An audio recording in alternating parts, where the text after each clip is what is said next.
What's going on, everybody? Derek Larger here, bringing you another video for this week. Today's topics are we are going to be discussing Russell Wilson's huge deal that he recorded with the Seattle Seahawks, Tiger Woods winning the Masters, the Reds coming up now, and the Clippers comeback against the Golden State Warriors. Now, before we get into this, uh, if anybody has anything they want me to talk about, be sure to let me know. I can make another video sooner rather than later to discuss things like this. These are just kind of some of the things that obviously are bigger news and are still relevant. So anyway, let's get into the first thing. Let's talk first about Tiger Woods, who just won his fifth Masters, first time since 2008. This was obviously a huge deal because a lot of people did not anticipate Tiger doing such a thing against the competition and given the circumstances that he was going up against.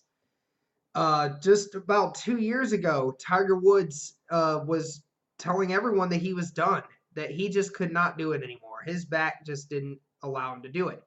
And now, 2 years later, he's winning a Masters again at 43 years of age. I mean, the argument that everyone's kind of been making recently is, has there ever been an athlete where I think that it's not just in the United States, it's globally. Has there ever been an athlete that's globally captured or even nationally captured an audience like Tiger Woods has? And I got to tell you something. I think that one of the only few other names that comes to mind, a couple of them being Michael Phelps. But even then, when Michael Phelps wins the Olympics, I don't think it gets as much media attention from as many people who just enjoy swimming. I don't think that happened as much as Tiger winning. And then I think the biggest name that you can bring up is Michael Jordan. Michael Jordan was obviously graciously known not just in the United States but globally. Uh, that's up for debate. I mean, it can go either way. It's just one of those scenarios that Tiger Woods coming back to golf was the best thing that could have happened to golf because he brings out the people who aren't even golf fans. They're just wanting to see Tiger. That's what he brings to the table. Is he brings people who don't even watch the sport to come watch just simply because of him. That's something that not a lot of people can say they have done in their lifetimes when it comes to sports. And I certainly have never met a more influential athlete in my lifetime than Tiger Woods. I can tell you that much. I mean, even LeBron James is nowhere near as successful in regards to bringing people together in a sport like Tiger Woods has. It's like everyone in their right mind is just like, regardless of who you're rooting for, even if you're not rooting for Tiger, you want Tiger to do well because it's such an inspirational story and what he's done for the sport of golf. Golf was about to collapse, and now like Tiger has revamped. Even the people like myself who don't watch a lot of golf, we watch golf now for when Tiger plays. This is huge for their ratings. And I mean, certainly I'm not taking anything away from like LeBron, Michael Jordan, Michael Phelps, all these guys. I'm not taking anything away from them specifically. They've all done great things for their sport and have made tremendous strides to help their sport gain popularity. But nobody, at least in my opinion, and from the time I've been alive, which is 22 years now, never seen an athlete bring so many people together for one reason more than Tiger Woods has. And congratulations to Tiger. Last time he was in this position, he was hugging his dad, and then this time he was hugging his son Charlie, his mom and daughter and stuff like that. It's a great moment for him. I'm sure he's gonna cherish this for quite a while. I'm sure the butterflies are probably still going in his stomach. Honestly, I'm sure he's probably still wondering how did he win that. But it goes back to being Tiger. Tiger is the most he's the most consistent golfer on the course. That's what you could take away from the Masters. There was never a point where you said, "Gosh, he's just throwing it away." There wasn't a moment in that. He had himself a bogey every now and again, but once he had a bogey, he just got right back into the rhythm of the game. And that's the point. Like Molinari was going crazy, and then Molinari beat himself by having 2 double bogeys on the back 9. And Koepka started coming back like hardcore, but Tiger was able to hold his lead. And Finau was up there for a while, and then started going down because of bad holes. Like that's the thing. Tiger never beat himself. Tiger never actually like went crazy, but except for somewhat of that second round, but he just stayed consistent with his game plan and he just made it work. And even on the bad shots that he had, his putter was not amazing that tournament. It wasn't that great, honestly. You saw a lot of bad putts by Tiger, and you saw quite a few bad drives, but his iron shots just always seemed to work for him. So congratulations, Tiger. Great job to you. Congrats to you and your family. And your caddy. That's a huge deal. We're all loving it, man. And now let's move on to Russell Wilson, who just signed a 4-year, $140 million deal with a $65 million signing bonus, and now has $107 million of that guaranteed. This happened last night while most of us were asleep. At least most of us on the East Coast, obviously, because it was about 2-3 a.m. in the morning when this story broke. I even tweeted a post about it on my podcast channel, talking about, is this actually going to happen? We don't know, because the Seahawks are taking their time with this. I'll tell you this, the huge winner here is Russell Wilson, man. He's getting $107 million guaranteed, man. $107 million. So basically those first 3 years of him playing, that's basically just guaranteed money. Honestly, it's guaranteed money. And the Seahawks made a big mistake waiting so long to get Wilson, because they totally caved on this thing. They totally caved on it. There was no reason to pay him that much money. There wasn't. There wasn't that much reason to put that much money on the table for him, but they felt inclined to do it because they knew if they didn't go big enough, then he would have just left. But honestly, I don't even think it should have been that big. But I can understand why they did it, because you had to make sure that your franchise quarterback was taken care of, given the fact that he's a top 10 quarterback in this league. So the huge numbers on this, it's insane. Honestly, he's getting huge money. So basically every year he's getting paid roughly, what did they say the number was? So with the signing bonus, if you take the $65 million signing bonus into effect and you take another $16 million a year with that, he's going to be averaging about $47 to $50 million a year, roughly in that amount, right at that amount. So congratulations, Russell Wilson, man. Got yourself a huge payday. That's great. Oh, yeah, just an FYI. Sorry, but I'm not going to turn away from it. Andrew Luck is better than Russell Wilson. Sorry, Seahawks fans. You can judge it all you want. I don't care. If Andrew Luck had the team that Russell Wilson had and Russell Wilson had the team Andrew Luck's had, the roles would be very different. I can promise you that. I can promise you that. But anyways, congratulations to Russell Wilson. Now we're going to go into the Clippers' comeback win against the Golden State Warriors. The Golden State Warriors had a 31-point lead going into the game, going into the third quarter yesterday. And sure enough, whenever most people were asleep, the Clippers came back and won somehow, some way, and that's also because Boogie Cousins is done. Might be done for the rest of the postseason. He had a torn quad. Doctors are still trying to figure out how severe that injury is, but this is a wake up call for the Golden State Warriors. The Golden State Warriors, especially recently, have gotten to the point where they just say, we're too good for any of you. We're just like they do just about every year. It's at the point where they lose one time and it reminds them, oh, yeah, we're actually capable of being beat. So, and what this does for the Warriors now that the Boogie's out, I don't think it takes away their chances of winning. I'd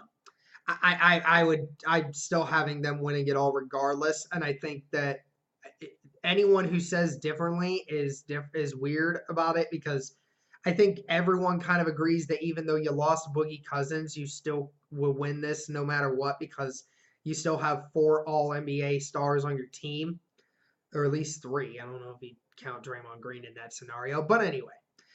I still predict the Warriors to win this. I think that they finally had a wake-up call. They were like, oh, yeah, I mean, the Clippers are actually coming for us, man. They actually do want this smoke.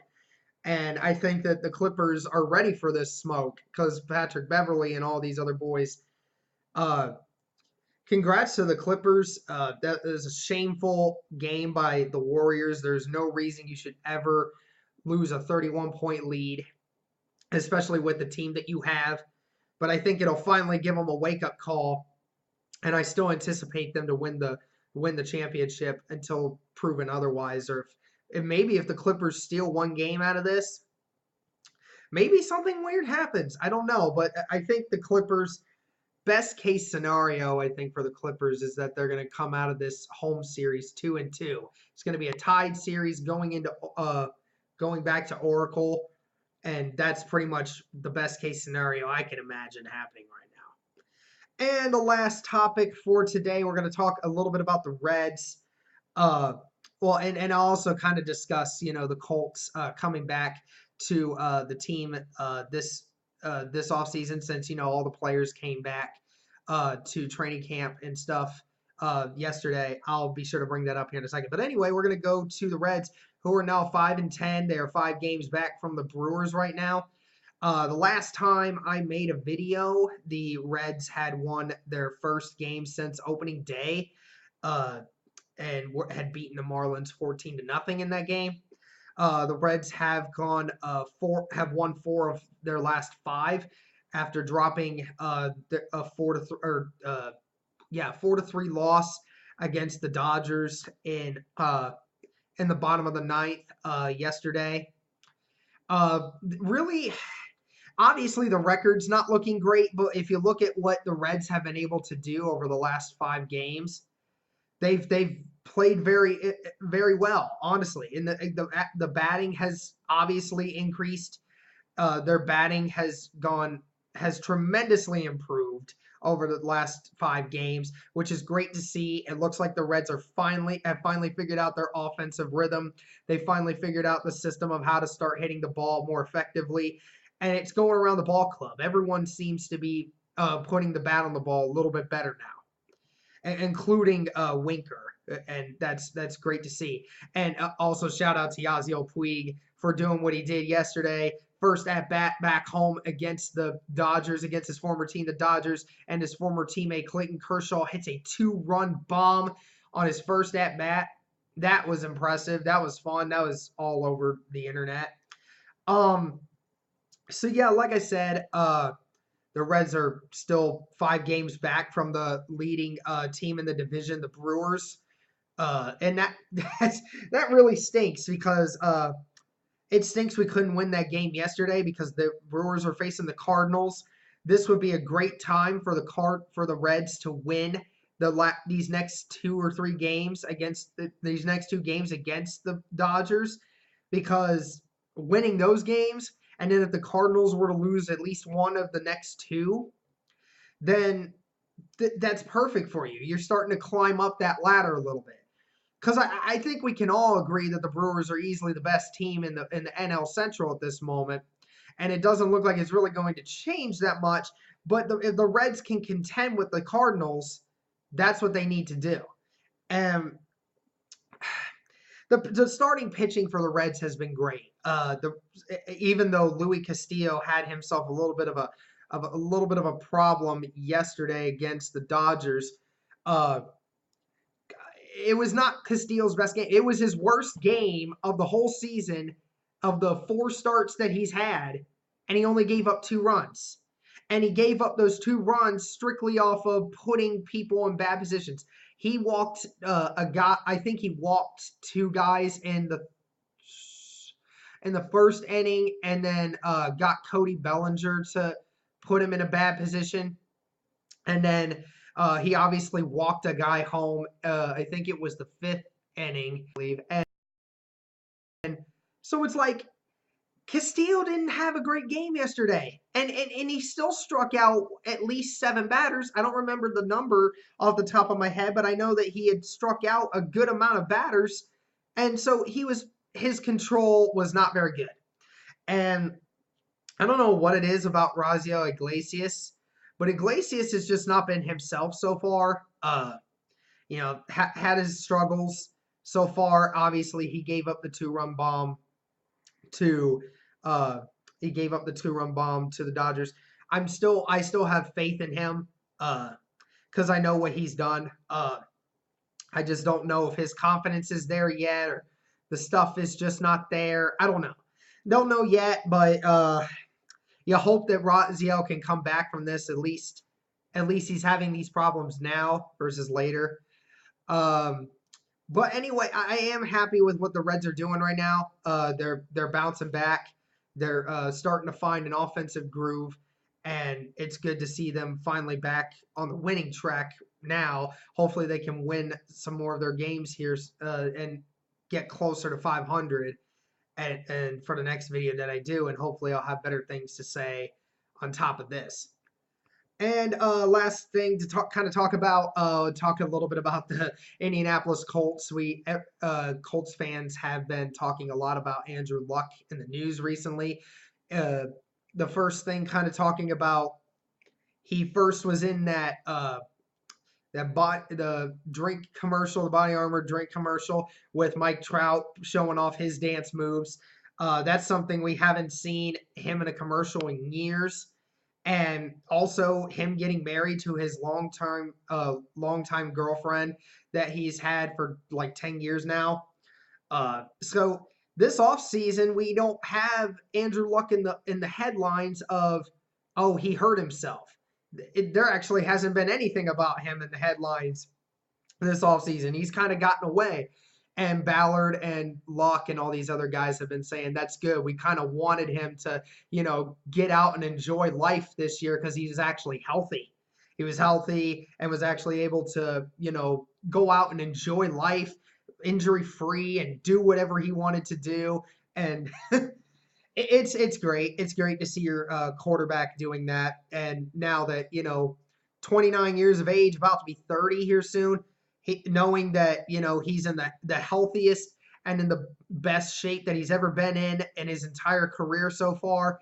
It's great to see the Colts coming back, doing what they're doing. It's a great thing for Luck, the Colts, and the players in the organization and the fan base. So that's it for us now, guys. Be sure to leave a like and a comment down below if you had anything to talk about for me. If you have anything to say about the things that I talked about. And be sure to, again, check out my podcast, the Third Down Squad. Follow us on Twitter at T3DS_NFL. We're going to be doing a live stream this Saturday afternoon, doing a live mock draft. So please check that out. We're going to make that a fun thing. We really want people to show out and listen to it live because we want to try and put some effort into this. And it'll end up being a video anyway.